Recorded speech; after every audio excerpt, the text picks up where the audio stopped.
왕의 죄수를 가두는 감옥에서 요셉의 다른 삶이 시작이 됩니다.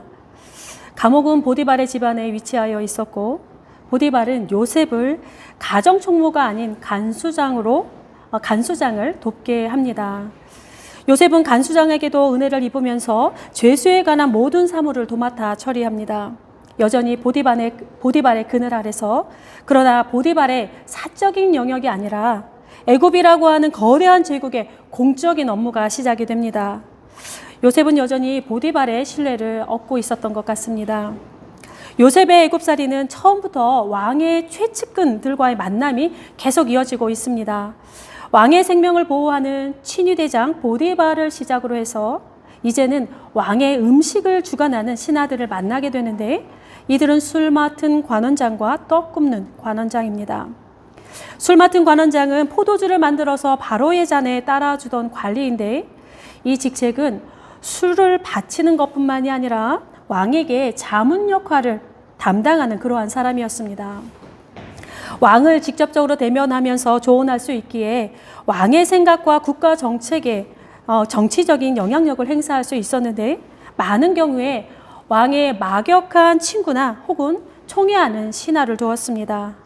느헤미야도 그 페르시아 왕실에서 이 직책을 수행했던 사람 중에 하나입니다. 떡 굽는 관원장은 왕의 먹을 빵을 준비하는 바치는 사람으로서 술 맡은 관원장처럼 높은 지위의 사람입니다. 이들은 대개 부유하고 권력 있는 사람들이었습니다. 이들이 어떠한 죄를 지어서 감옥에 이르렀는지는 잘 모릅니다. 그러나 왕의 심기를 건드려서 감옥에 갇혔고, 또한 아직 최종 판결을 받지 않은 미결수들입니다. 비록 죄인의 몸으로 옥에 갇혔으나 워낙 높은 지위에 있는 사람들이다 보니까 보디발은 이들을 섬길 자로 요셉을 보냅니다. 본문에 사용된 섬기다라고 한 단어가 있습니다. 이 섬기다라고 한 단어는 창세기에 딱 2번 사용되고 있습니다. 한 번은 오늘의 본문에서, 또 한 번은 지난주에 살펴보았던 39장에서 사용되었습니다. 이 두 군데에서 사용된 이 섬기다라고 하는 히브리 동사는 비슷한 단어들과는 조금 구별이 되는데 두 가지의 범주로 분류되어 사용됩니다. 첫 번째는 중요한 인물을 섬길 때 사용됩니다. 주로 통치자나 또한 그런 사람들, 비슷한 사람들에게 하는 봉사를 가리킵니다. 여기에 암시되고 있는 것은 종으로서의 높은 지위와 또는 종의 주인과의 관계를 부각시키고 있습니다. 두 번째는 하나님과의 특별한 관계에 있는 사람들, 이를테면 제사장들과 같은 사람들의 사역을 가리킬 때에 이 섬기다라고 하는 이 단어가 사용됩니다. 이는 주로 장막에서, 그리고 후대에서는 성전에서 봉사하였던 레위인들과 제사장들과 관련해서 이 단어가 사용되었습니다. 감옥에서 왕의 죄수들을 섬기는 요셉의 경우에는 첫 번째 범주에 속하면서도 지금 삶에 펼쳐지는 모든 수고가 하나님과의 특별한 관계 속에서 이루어진다는 하나님의 섭리에 따르는 것임을 감안한다라고 한다면, 요셉의 섬김은 두 번째 의미도 포함한다고 볼 수가 있습니다. 이렇게 감옥에서의 요셉의 섬김은 하나님의 일을 섬김과 같았고, 요셉이 최종적으로 이르러야 할 곳의 사람들에게 알려지기 시작을 합니다. 요셉이 이들을 시중둔 지 여러 날이 흐릅니다. 아침에 이들에게 이르니 안색이 변한 것을 쉽게 알아차립니다. 두 관원을 살피고 심부름을 할 뿐만이 아니라 이들의 안색을 매일 살핀 것 같습니다. 평소와는 다른 근심의 빛을 발견하는데, 여기서 요셉의 신실함이 묻어나는 그런 장면입니다.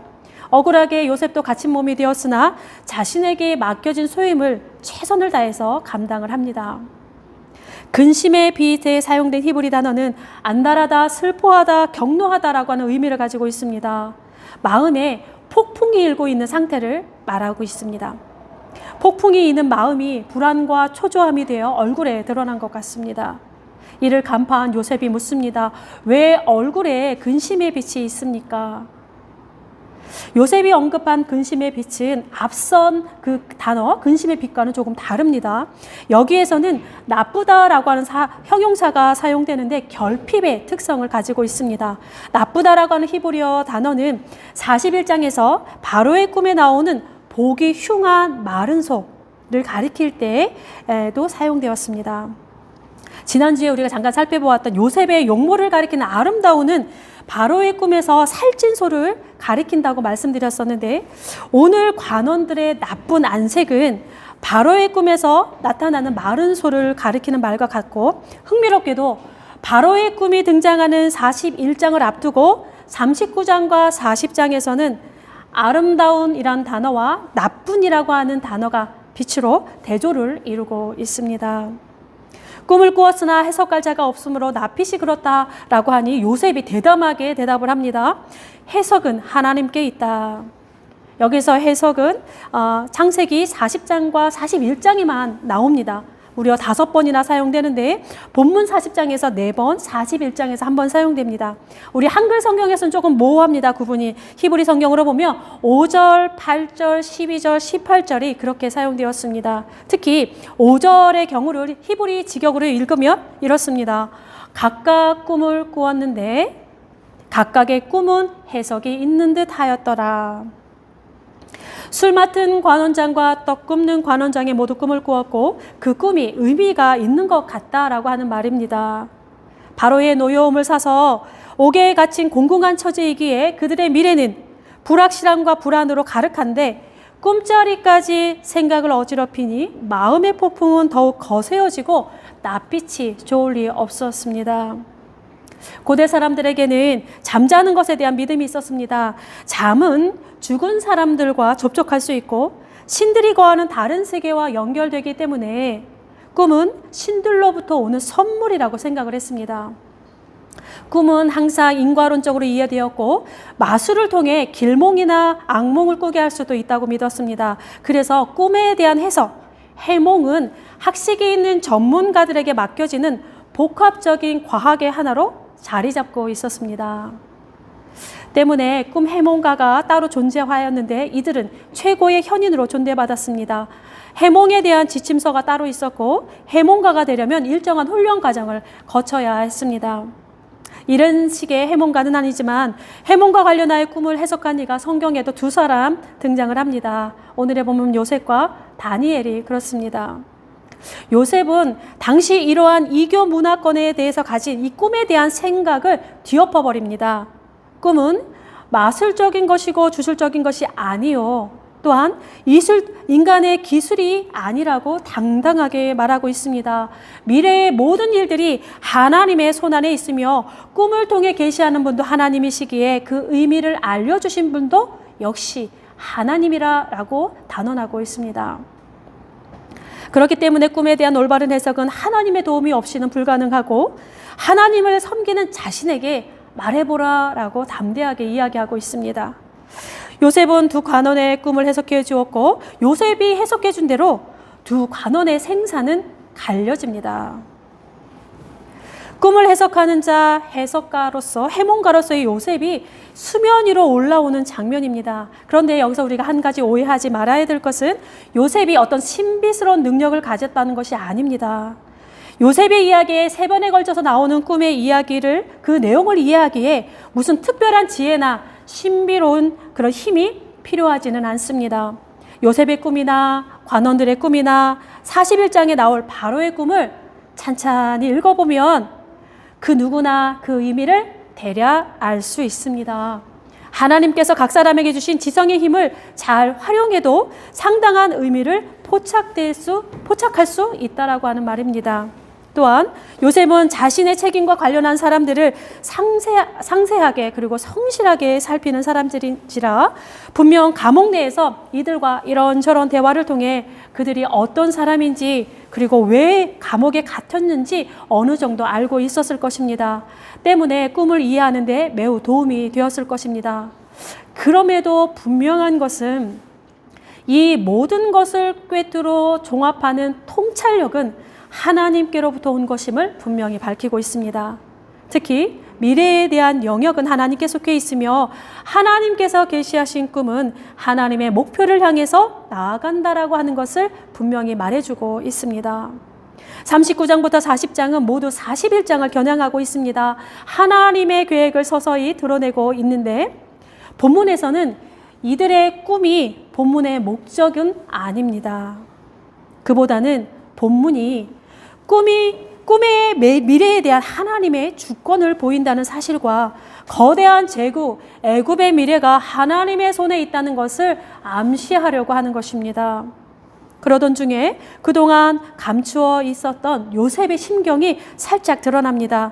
어쩌면 오늘의 본문에서 가장 주목하고 중요한 그러한 문장인지도 모르겠습니다. 14절에서 요셉이 이렇게 이야기합니다.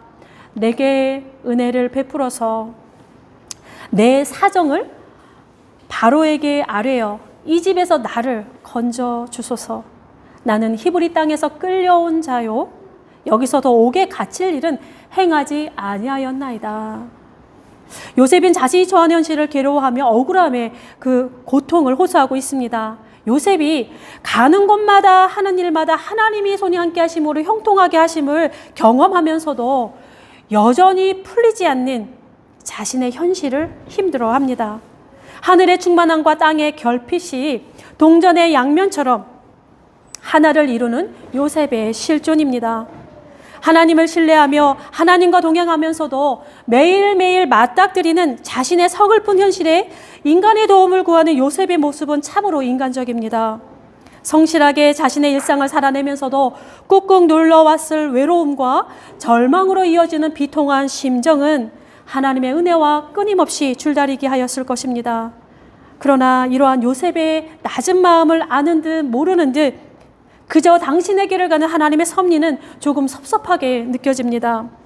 술 맡은 관원장에게 나를 기억해 달라고 하는 그 절절한 고백은 마치 영영 나를 잊으셨나이까 하나님께 탄원하는 그러한 소리처럼 들려오고, 나를 건져 주소서라고 하는 요셉의 애타는 바람은 마치 왜 나를 버리셨나이까 하며 숨어있는 하나님을 향하여 울리는 고독한 울음처럼 들려집니다.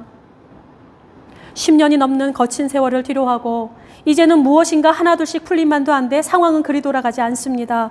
23절에 술 맡은 관원장이 요셉을 기억하지 못하고 그를 잊었더라 하면서 40장이 마칩니다.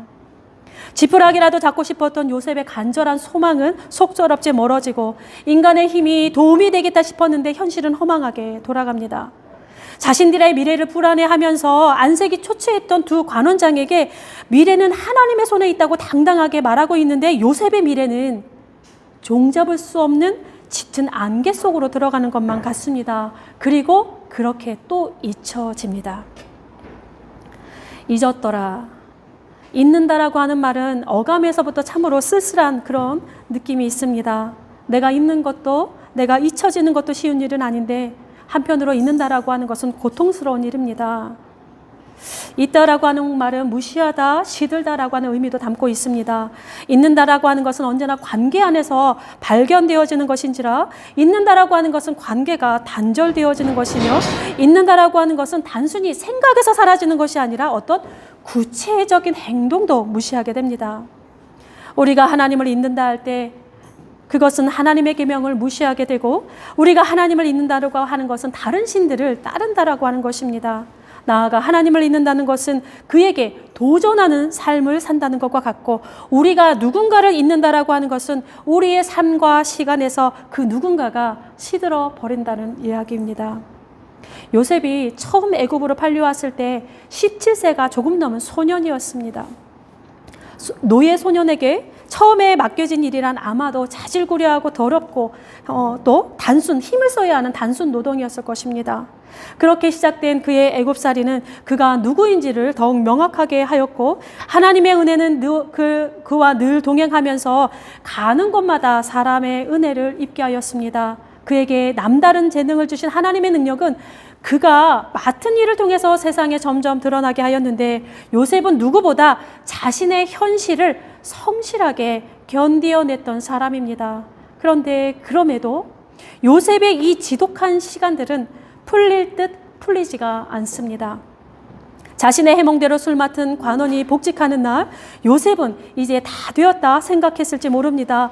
이제 활짝 열릴 것 같은 문 앞에서 요셉은 기쁨으로 서 있었을지도 모릅니다. 그런데 굳게 닫힌 그의 문은 꿈쩍도 안 합니다. 조금만 더 기다리면 될까 기다리고 기다리나 문을 흔드는 바람조차 지나가지 않습니다. 불확실한 미래는 다시 요셉을 맞이합니다. 성경은 아무 말 없이 또 다시 그 시간을 그대로 비워둡니다. 창세기의 화자나 우리는 이 잠깐의 여백만 지나면 모든 것이 새로운 국면을 맞이할 것이라는 것을 우리가 잘 알고 있지만 요셉은 그렇지 않습니다. 요셉은 그렇게 또다시 기약 없는 기다림을 맞이하고 자신의 초라한 일상으로 돌아갑니다. 그럼에도 요셉은 이렇게 살았을 것 같습니다. 희망했던 모든 것이 다 무너져 내린 절망의 끝에서도 다시 주어지는 일상을 또 신실하게 그 자리에서 그저 살아갔을 것입니다. 논어에 오도 일리관지라고 하는 말이 나옵니다. 오도는 유교의 도를 지칭하고 일리관지는 하나로서 그것을 꿰뚫다라고 하는 뜻입니다. 공자가 자신이 많이 배워서 다 아는 것이 아니라 나의 도는 한 가지 이치로서 만 가지 일을 꿰뚫고 있다라고 하는 말에서 유래하였습니다. 자신의 삶과 자신의 도를 관통하는 것은 하나의 이치라는 것입니다.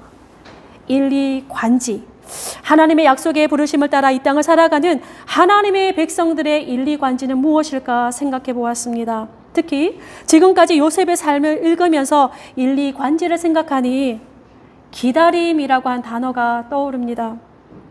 이 기다림은 요셉뿐만이 아니라 모든 믿음의 여정을 관통하는 단어가 되고 있습니다. 우리가 매주 창세기를 만나고 있는데 믿음의 조상이라 언급하는 아브라함과 이삭과 야곱, 이 약속의 사람들은 처음부터 한결같이 하나님을 기다리는 삶을 살았습니다. 부르심은 언제나 기다림과 동행하고 소명은 개인의 삶을 뛰어넘는 그런 것을 우리가 발견합니다. 약속을 성취하는 하나님의 섭리가 때로는 이해하기 어렵고 때로는 보이지 않을지라도 우리가 기대하는 기적이 찾아오지 않더라도 선택받은 백성들은 오늘 주어진 길을 그저 묵묵히 걸어갈 따름이었습니다. 어떤 시인의 노래처럼 지고 가기 힘든 슬픔이 있거든 꽃들에게 맡기고 부리기도 버거운 아픔이 있거든 새들에게 맡기며 라는 말이 있습니다. 우리도 우리에게 주어진 오늘을 이렇게 감당할 수 있었으면 좋겠습니다.